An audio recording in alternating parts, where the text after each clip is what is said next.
Hello, everyone, and welcome to this week's edition of the Just Us Marks Wrestling Recap Show. I am the Athletic Geek, joined on the other end of the tin cannon string by EZ. Hello, everyone. And big week to talk about in pro wrestling. If you've never seen the show before, this is the Just Us Marks Wrestling Recap Show. I'm at EZ at All In and Starcast. We love wrestling. We love talking wrestling. We love sharing our love for wrestling with each and every one of you out there. However, just like each and every one of you out there, we are just fans. Our opinions are that of any other wrestling fan. We avoid insider terms because we're not insiders. We're not wrestlers. We are just marks. And yeah, I'm going to start things off with Monday Night Raw. It was a good show. Contrary to what Twitter would have you believe, it was a pretty decent show. So starts off with Seth Rollins coming out. He's going to defend the title against Damian Priest later. The Judgment Day comes out, and Seth, they say that Seth is going to have one of the shortest world championship reigns in history, and Seth goes, still longer than yours, to Finn Balor. And it was a good segment, but my takeaway from this is, like, Seth's coming across as a dick and not the likable good guy champion, but whatever. Yeah, and I'm still in the minority that I just can't get behind his current theme song. Sorry, just... I'm over it. Well, a lot of other people aren't, and it is over. So, I miss CFOS. I'm sorry, Def Rebel is not that good. Especially when they're punching out new theme songs to their superstars in every 3 months. I don't know. I'm just music perk. Sometimes one theme song is the best. But anyhow, that's just me. Well, it has engagement from the crowd, and I know that Twitter, has their sliding scale of, well, this doesn't count because it's WWE, so therefore, it doesn't count as being popular with the audience because the audience is illegitimate, but, hey, what would... I'm gonna... Whenever I hear that argument, I always think back to this old Eddie Murphy bit from his stand-up days where Eddie Murphy's talking about how Bill Cosby was, calling Eddie Murphy and complaining about, the vulgarity of Eddie's routine. And then Eddie called Richard Pryor, and Richard Pryor said, Eddie, are the people laughing? Are the people coming to your shows? Well, you can go tell Bill to have a Coke and a smile and shut the fuck up. So...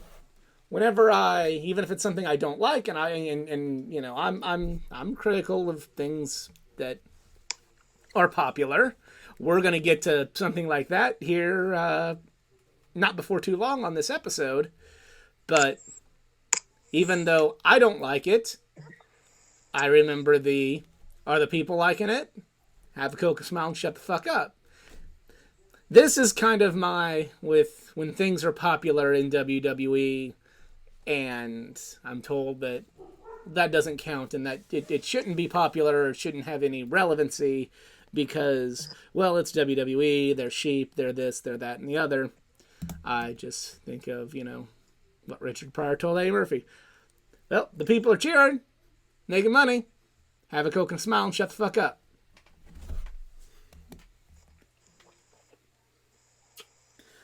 Sonya Deville wrestled Becky Lynch in a Money in the Bank qualifier. Becky Lynch wins, qualifies for the women's Money in the Bank ladder match. This match was okay. Not bad, but just kind of given the two people involved, I thought it would be better, but hey, it is what it is. But then Kevin Owens and Sami Zayn were backstage talking to Byron Saxton, and Imperium came over. War of words ensued, and it led to a Gunther versus Kevin Owens match, which was amazing. You should all check out this match. It was a damn good match, and about what you'd expect from two very, very talented individuals like Gunther and Kevin Owens.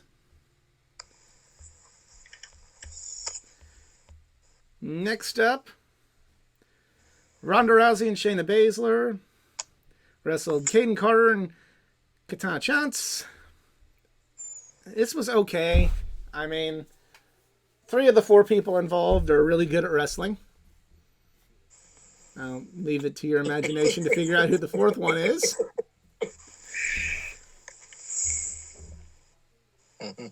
But yeah, this was not bad. This was better than, you could argue it had any right to be, but again, 3 out of the 4 people are really good, so yeah. Ricochet wrestled Shinsuke Nakamura next. They were having a good match, but then Bronson Reed came in and made it a no contest. That was disappointing. I get they're setting up a story, but it was just kind of like, It wasn't kind of feeling. Yeah. I get the logic. I'd have no problem with the logic of what they're doing. They're setting up a program with all 3 of them. That's fine.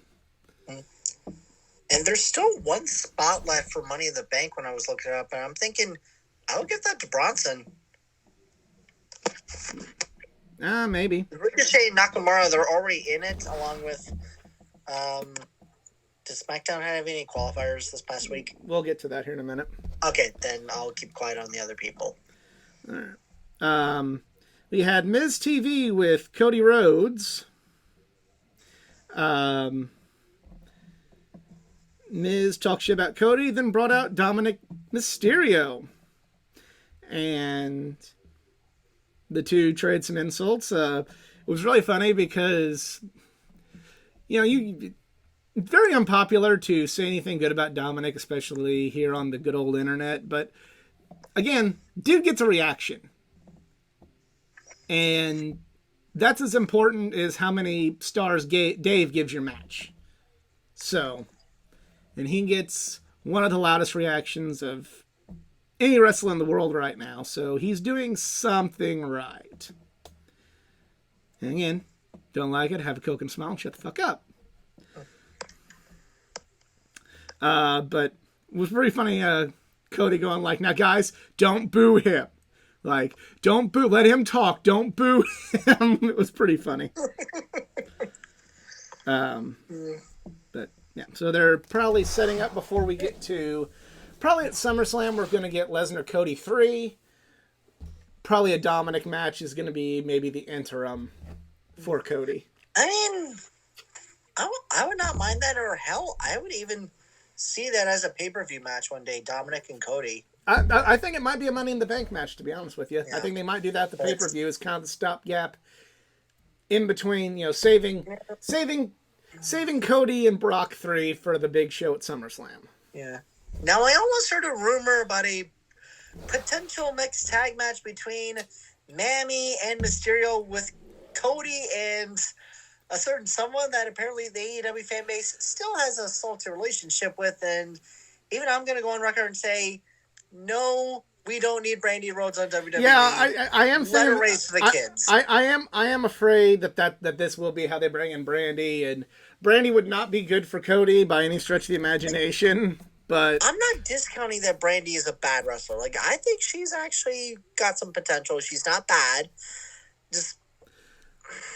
No. I just feel like that's going to just get forced down. And it would kind of almost look like the way the AEW fans chased Cody out of the building.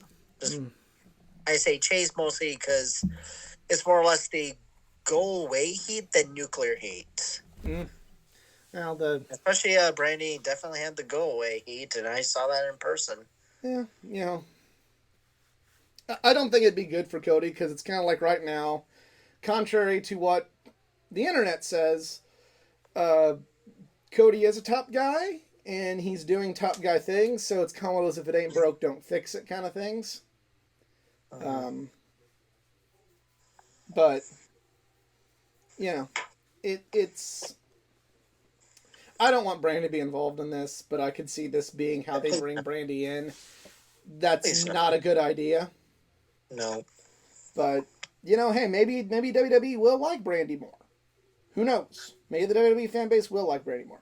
I don't think they will, but who knows? I mean,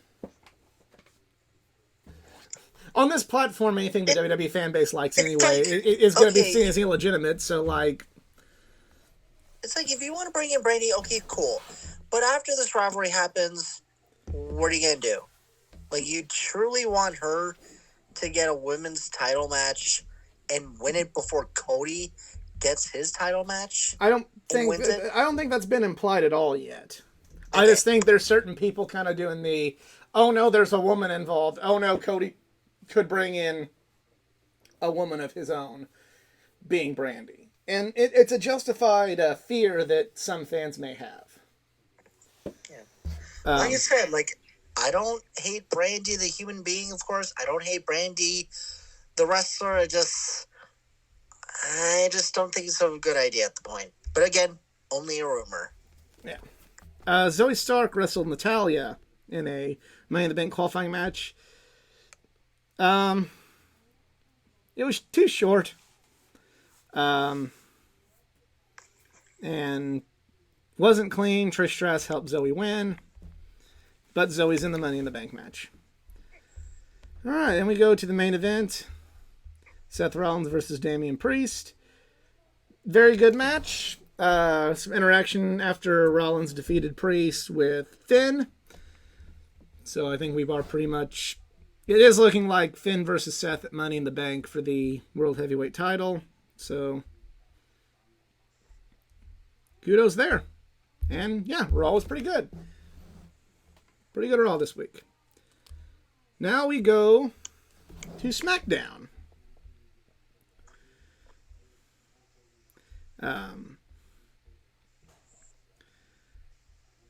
Starts off the segment with Paul Heyman and Solo Sikoa. The Usos interrupt. It's just good segment. There's some good stuff going on with this storyline.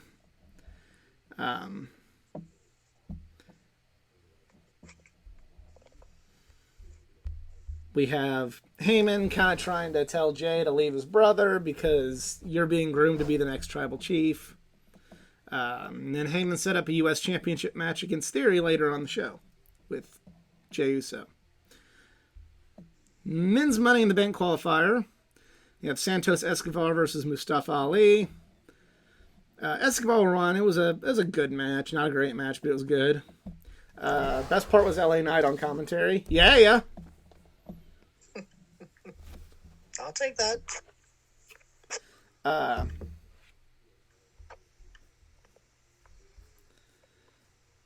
Isla Dawn and Alba Fire were interrupted by Rousey and Baszler, setting up a NXT versus WWE Women's Tag Team Championship Unification match for next week on SmackDown.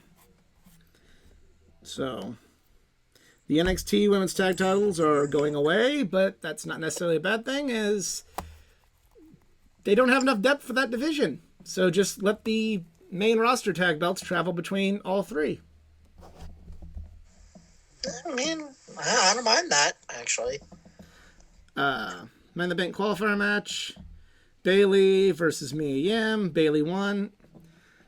This was okay. Again, kind of when you think of the two people involved, you think it'd be better, but it is what it is. They were going to unveil a new women's championship, calling it the WWE Women's Championship.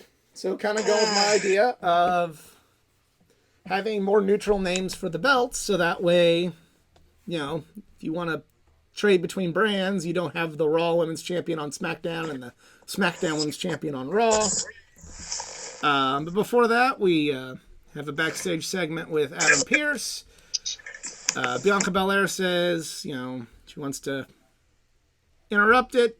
Pearce talks her out of doing that by saying that she will get another championship opportunity. Asuka gets her new belt, and then Charlotte Flair comes back and jumps in front of the line and gets a title shot, which everybody, I'm sure, reacted really well to. What? Charlotte Flair's getting a title shot? I know. Stop the presses. Also, here was the one thing that immediately my Twitter began to blow up when I was just browsing, because I wasn't watching SmackDown, I was watching hockey, and I noticed that, well, I don't remember anymore, but anyhow, I was like noticing everyone was screaming, but what about Rhea Ripley? Because she is the Raw Women's Champ, so I'm like, are we going to have an Asuka Rhea Ripley match, or are they going to change the belt on her? I think they changed probably... They probably should just change Rhea Ripley's belt too. That would be my guess. All right. But is that going to be like the World Women's Belt? Or Universal Women's Belt? Or yeah. So when they change it to just a neutral title, then that way if they switch brands, it's not awkward. Or they don't trade the belts like candy like they did the previous couple times. Yeah. Or the tag belts especially. Yeah. Well, now the tag belts are unified, so it's all good. Yeah. Butch wrestled Baron Corbin in a Money in the Bank qualifier match. Butch won, thank God. And we had another women's Money in the Bank ladder match qualifier. Shotzi versus Io Sky. I'm sorry, I'm not a Shotzi fan. Like, I'm sure she's a nice person, but I don't really... I don't get what the big deal is with Shotzi. I see so many people talking about, oh, this is so great, Shotzi. I'm not a fan.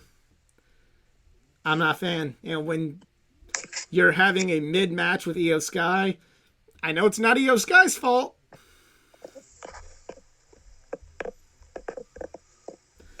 Then, backstage, a little bit earlier, they had a segment with Paul Heyman and Jey Uso, and Jey Uso said that if he stays in the bloodline, it means Paul Heyman is out of the bloodline.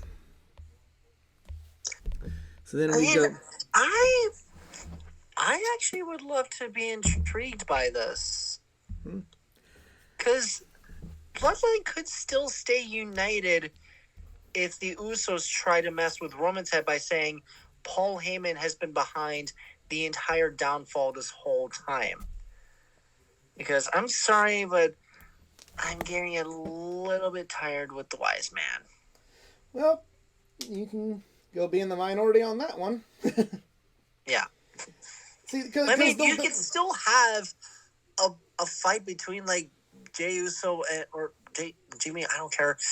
The Usos against Roman Reigns. That's what they're going to. Jey Uso is going to be the one to beat Roman. There's no doubt about that in my mind. But you don't need to have Paul Heyman in the picture. Yeah, you do. Do we? Yeah, you do. Paul Heyman is what makes Roman Reigns bad.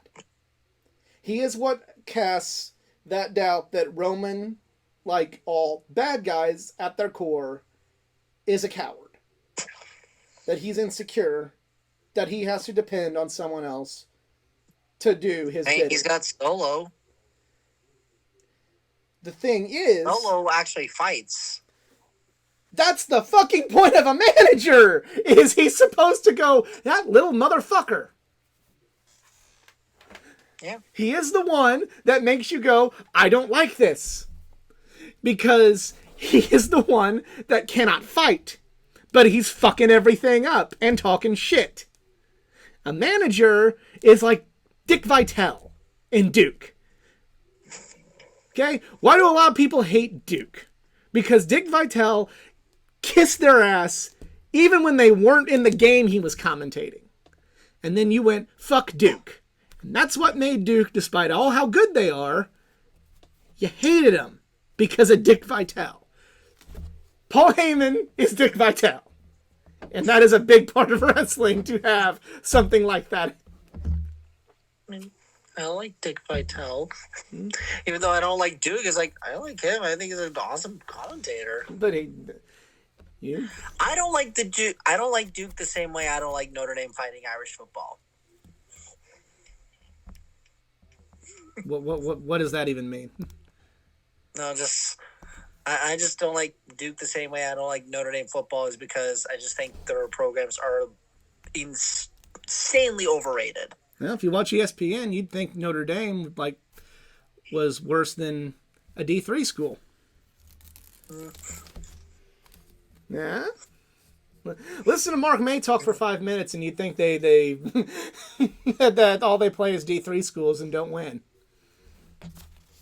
But I mean, they did play Marshall. Yeah. I'm gonna keep quiet about that. Yeah, Marshall was good this year, and we also beat Clemson. I mean, nowadays anybody can beat Clemson. Apparently, anybody can beat Alabama because Tennessee beat them too. Yeah, and I always say this: they were number 1 for 7 days before they got a spanking by Georgia. And Georgia probably would have destroyed Alabama this year if you want to go down that road. Alabama fans need to CYT this year. I acknowledge that we lost to Georgia. I want to see the rematch. You know, we beat them. Alabama fans need to eat some humble pie this year too. So. That's what I like. You know, we beat them, they beat us. So I'm waiting for our third match. That's what I like. At least with the Clemson party, you know, they beat us twice. This third time, I really don't want to talk about that, but that's beside the point. But yeah, it's but that is what the wise man is. The wise man is somebody that when you look at like how great something is, they make you hate it. They make you go, ugh. The wise man was the catalyst for all of Roman's cowardice as part of his reign. Because if it wasn't for the wise man's cowardice or, manipulation for Roman's cowardice, then Roman Reigns is just burying everybody. He kind of has been, but anyhow, I see your point. Let me put it to you this way. The main event, the ending to the main event of WrestleMania was stupid. But you know what actually made it so that way maybe you could revisit it later? It was the wise man allowing Solo to come back into the ring. The wise man was that catalyst. He was the one that caused the outside interference against Kevin Owens. Everything. That's enough to leave enough meat on the bone to go, that damn Roman Reigns, he'll lose next time. Whether or not that's how you buy into the story is your own preference. But that's why they have that. That's why they have... Managers are not supposed to be a threat. They're supposed to be a weasel. You're not supposed to look at any manager and be intimidated. You're supposed to go, that little fucking bastard. You're not supposed to look at Bobby Heenan and go, I'm intimidated by him. You look at Bobby Heenan and go, that Weasley little shit. And he just cost Hogan or the Road Warriors or Ricky Steamboat or whoever the belt.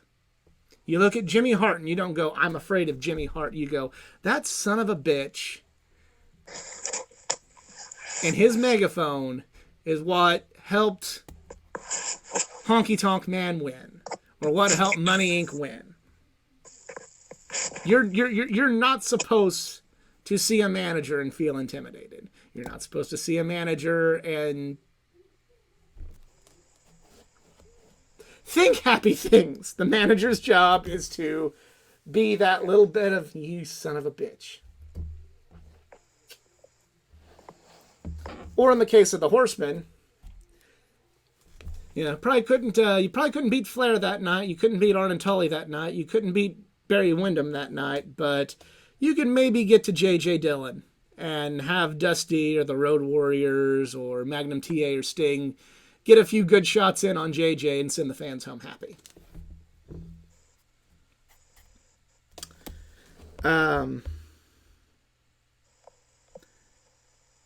But U.S. Championship match, Jay looked to be winning. Jimmy came out to try and help, accidentally hit Jay. Theory defeated Uso to retain. It was an okay SmackDown. SmackDown definitely wasn't as good as Raw this week. Now it's time to light the fuse and bring the boom and talk about Dynamite. First match for the International Championship. Swerve Strickland versus Orange Cassidy. This was good. It's a good match. I was shocked by the ending. I was shocked that Orange Cassidy won, but I like that he is because I'd kind of like to see Orange Cassidy defend the title against a New Japan wrestler at Forbidden Door and possibly lose to the New Japan wrestler at Forbidden Door. I'd kind of like to see a New Japan guy get that title and then maybe hold it until All In. Who would be the dream opponent? Well, you don't want it to be. It's not going to be a major New Japan guy, so you can kind of take Okada, Tanahashi, Naito out of the equation. What about Zack Sabre Jr. or we already? I want it to be a Japanese wrestler. I got into a big discussion with this with somebody. The only bones that AEW has thrown to New Japan wrestlers have been gaijin. And I think it's time they threw something back for the actual to an actual Japanese wrestler. So I'm thinking a good one. I would say maybe Shingo Takagi would be good. Tomohiro Ishii, Hiroki Goto, somebody like that. Yeah, I could see Takagi. I hate mispronouncing these names. So somebody like that, I think, would be good. My dream opponent would be Ryusuke Taguchi, but I don't foresee him winning the match. But I don't foresee him winning. But I really do want to see a Taguchi versus Orange Cassidy match. All right.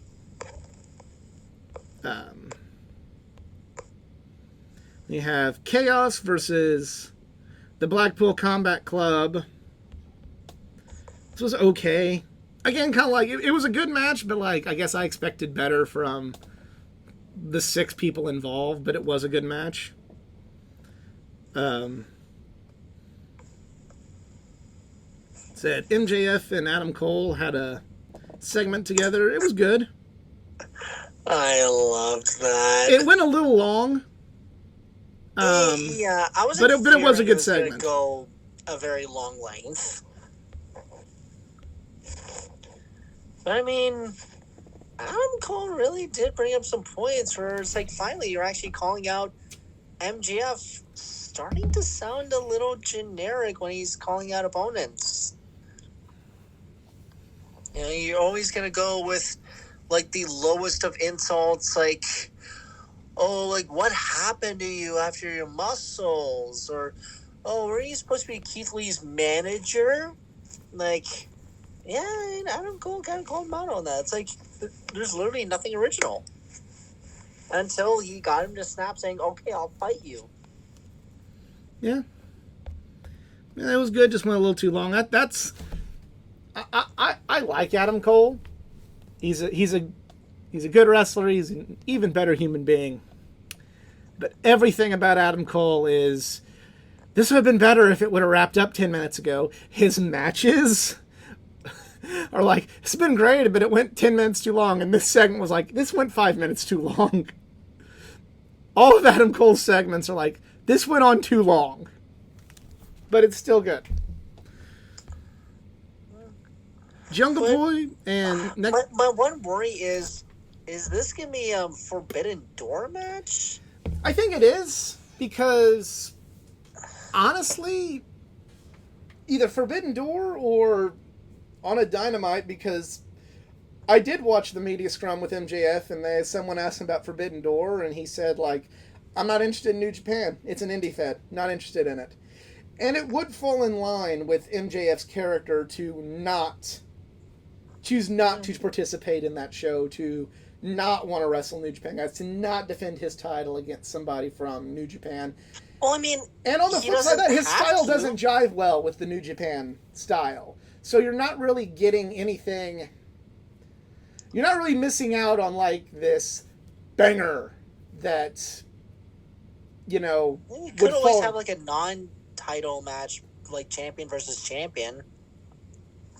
But that I would, don't know. I guess that would you gotta think of this from a story perspective. Why would MJF want to do that?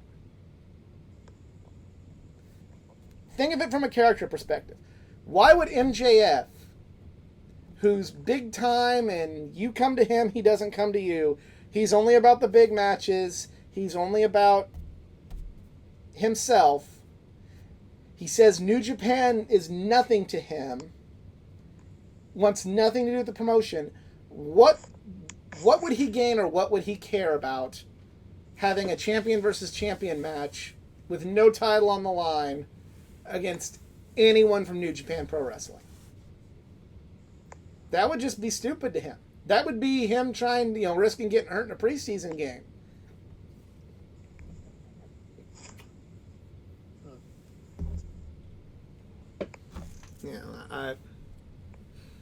They've done all this, and they've done a very good job at doing this with MJF. Doing something like that would be a step backwards in how well they've made his character. And I'm okay with MJF just not being on this one. Forbidden Door is not the show for something like that. It is a little bit of a detour for just kind of this show, and MJF is not the kind of person who would want to detour into that, so I'm okay with MJF just not being involved in this one.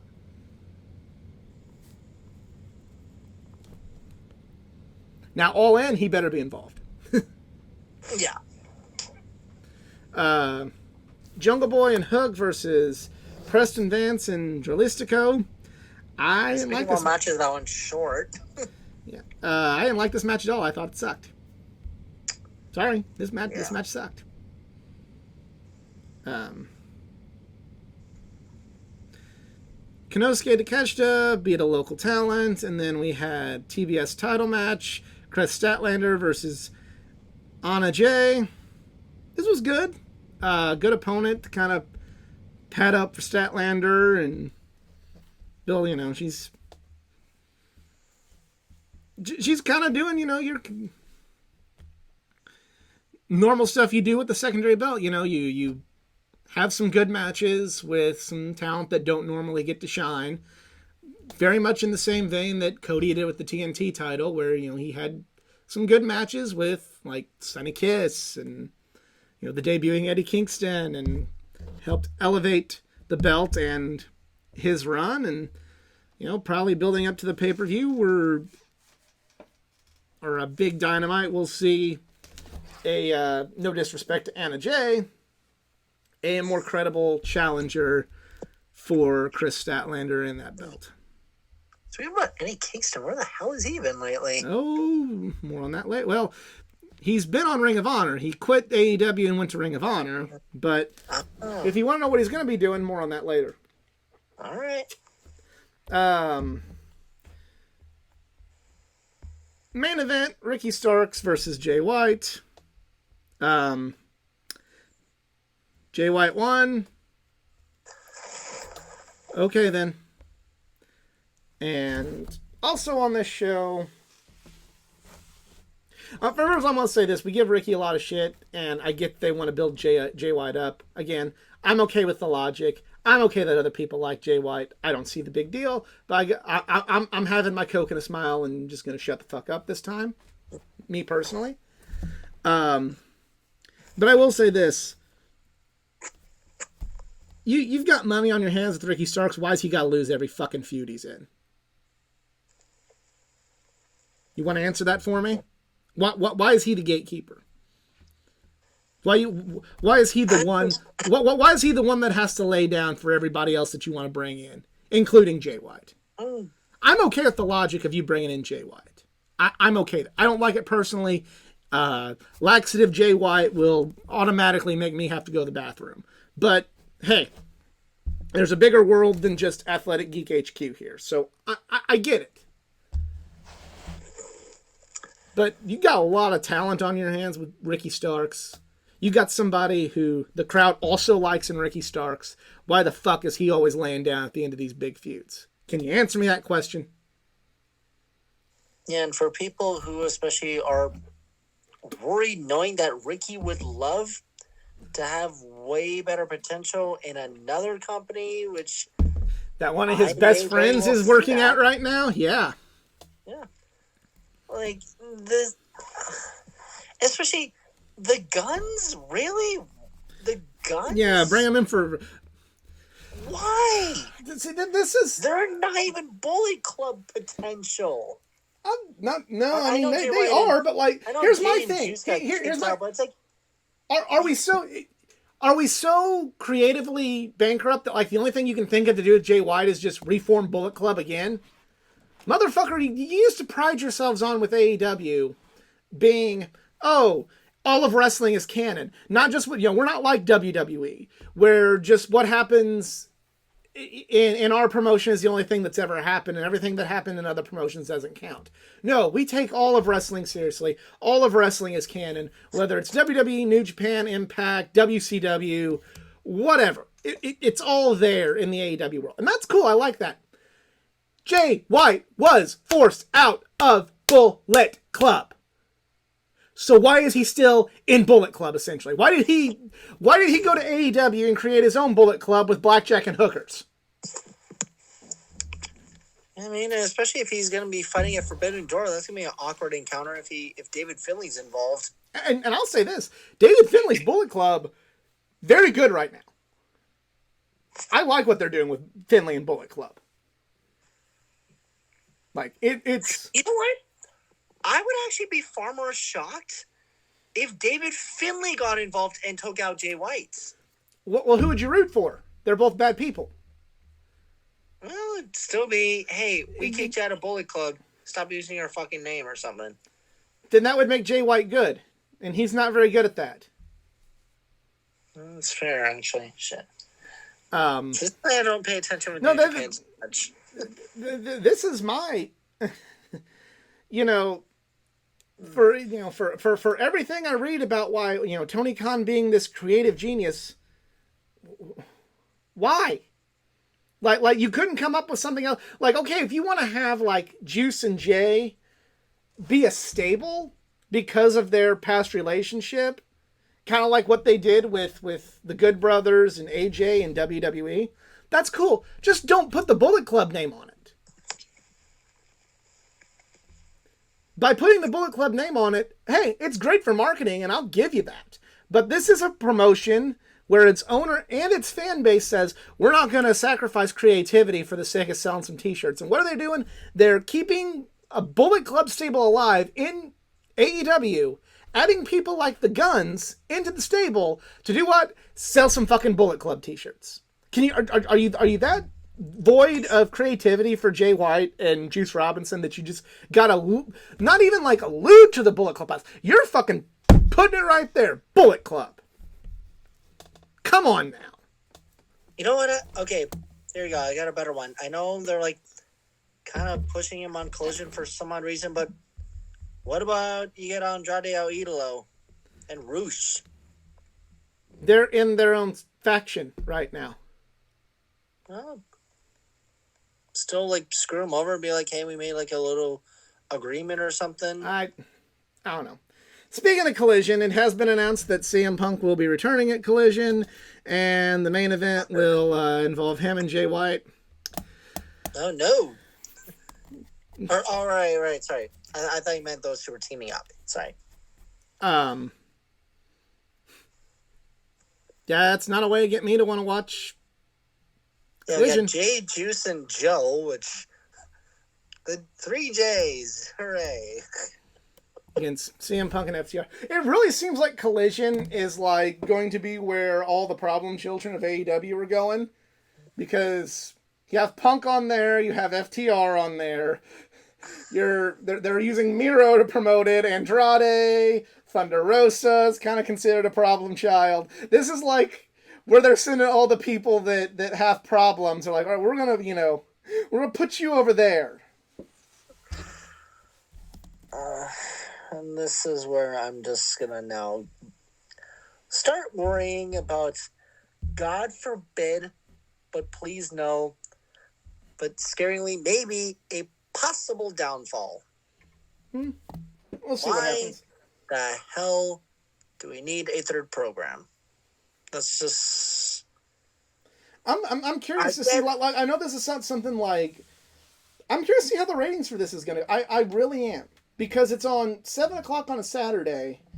That's not a good time for programming. It's not. No. And from someone who is extremely loyal with watching hockey during our season, Saturday night is our prime time. That has been our prime time since the 50s, when television was invented. Well, I mean, it's not just hockey. Like- It's not just hockey. You get Saturday night no, prime time. there- You get a prime in the fall. You get a prime time college football game. Yeah. So that's Disney not Girls is good. gonna be with college football. After college football season's over, you get primetime NBA or college basketball. you You, know, March Madness screws everybody over. I mean, but you get like the regular season. Yeah. This is not a Summertime, like baseball. this is not a good time slot. It's not. Even if you make it a live show, it's like, I don't see this looking good. Like I don't think it's gonna have bad ratings per se, but I mean I don't think it's gonna have sustained good ratings. Especially when you get into the aforementioned sports seasons, nobody's gonna watch it. No. People don't usually watch TV on Saturdays. Hell, I miss games on Saturdays because I go to wrestling shows on Saturdays. I mentioned Notre Dame beating Clemson. You know what I didn't watch? Notre Dame and Clemson, because I was busy supporting my local indie fed. I don't watch TV on Saturday night. I don't. Most of the indie shows that AIW put on, they're either on Friday or Saturday nights. Yeah. Too. It's... I mean, I hope it does well, because I don't want anything to happen to AEW, but this may be a show I don't watch that often. And especially if it's going to be centered around CM Punk, you know, I'm drinking my Coke and having a smile and shutting the fuck up, because I do know there are people that like CM Punk, and I do know that there is a reason to bring CM Punk in. Notice I'm having a Coke and not a Pepsi. But if the selling point to this show is CM Punk, I don't care personally. You might, and have fun watching it. And I'm glad you're going to get to see CM Punk. But I don't care. And also now that, since, you know, we don't do like AEW Dark now, so it's like, so is that going to be like the prelude to Dynamite, or is Rampage the prelude? I think it's Ring of Honor. It's going to be Ring of Honor. Oh, I keep. Oh, I forgot. Because again, kind of going back to something that I kind of mentioned earlier, you know, I said AEW owes New Japan something. Someone said, like, well, Tony Khan did give the RH Pure title to Shibata. I go, yes, Shibata is the champion of a show nobody watches. Yeah. Because Ring of Honor is not... Get out of the fucking bubble. Ring of Honor is not a popular show. Not a lot of people pay for this. The person that I had that conversation with doesn't even pay for Honor Club, so really, what does that mean? If you're not even paying to see Shibata, is he really the champion of anything? And I'm not knocking Shibata. I love Shibata. There's a fucking picture of Shibata I right also there. don't see AEW even promoting anything about Ring of Honor. No, every now and again they have a Night of Champions, and then you're like, oh, hey, ROH exists. That's the way it is. You know, it just hit me now. And I bought Honor Club for a month. And I watched the show. I'm like, it's a good show, but it's not worth paying $10 a month to see. It's And Are we not. also gonna? Are we gonna see any Ring of Honor stars at Forbidden Door too? We'll see.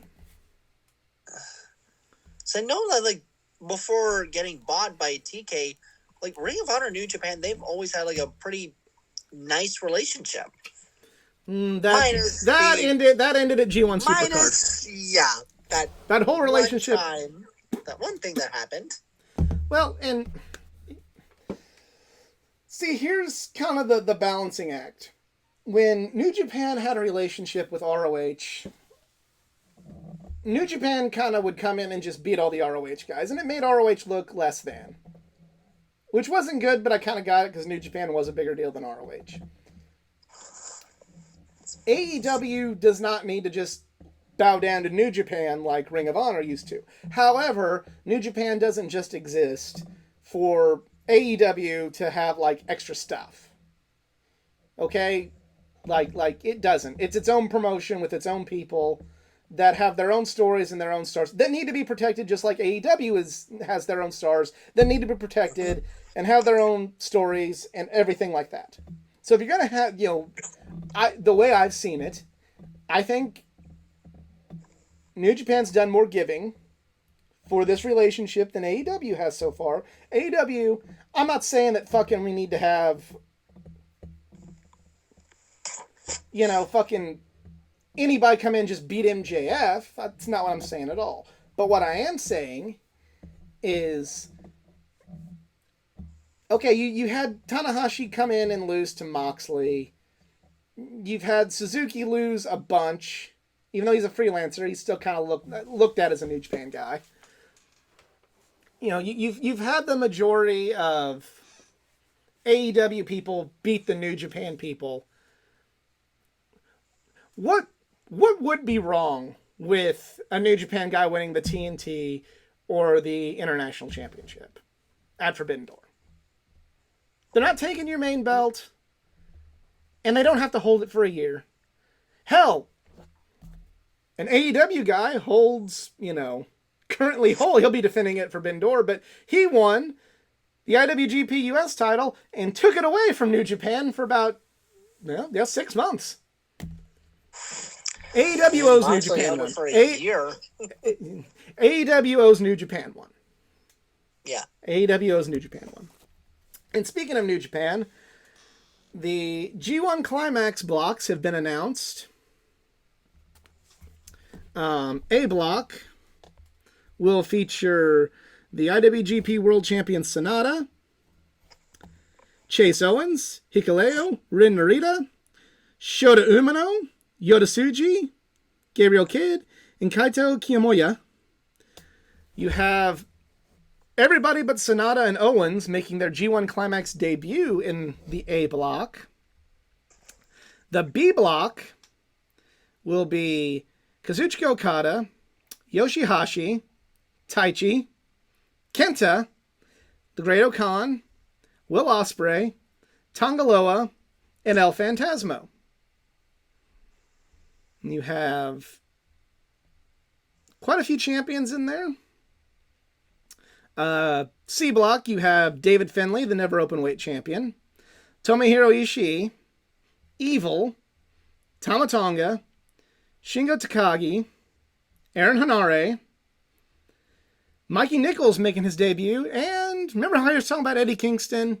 Eddie Kingston is making his debut in the G1 Climax. Yeah, I just looked at the participants like, okay, wow, Eddie's in it, all right. Yep. And Eddie's not just, like, he might be representing AEW, but Eddie's also been doing stuff with New Japan Strong, the American branch of New Japan, so it's not like he's just coming in out of AEW. He's done work in New Japan as well. And I know being able to be in this tournament's a big deal to Eddie, so really cool that he's getting to do this and getting to go to Japan. Hopefully he can get a match at the Tokyo Dome this year. I'm not holding my breath for that one. He's not that big of a deal in Japan yet, but I know that'd be a huge, huge goal for Eddie.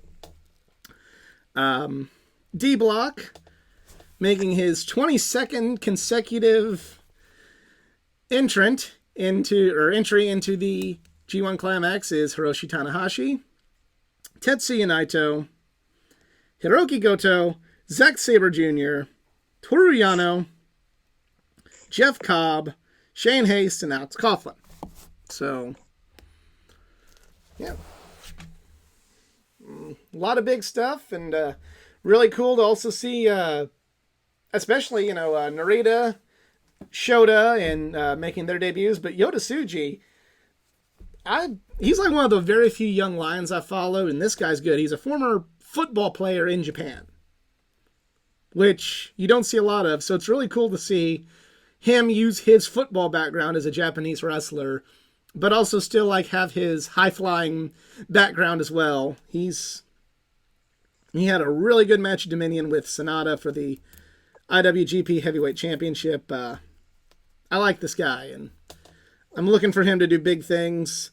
I don't see him winning the block, but I see him having a good showing. B block, it's probably going to be either Okada or Ospreay. Probably Ospreay for this one. C block, I think I'm going to go with either Shingo or David Finlay to win that one. D block's wide open. I'm thinking it's either going to be Sabre, Naito, or Tanahashi. So, yeah. And that is pretty much it for wrestling this week. I want to thank you all for tuning in. If you enjoyed, please like, share, and subscribe for more content. Tell me how bad my opinions are on my social media pages, facebook.com/athleticgeek89 or Twitter @athletic_geek89. Easy, do you have social media? Yes, you can follow me at the Twitter at ERIKZERINS, and I also want to give special tributes to, well, I didn't really grow up with him. I'm absolutely saddened with the passing of the Iron Sheik.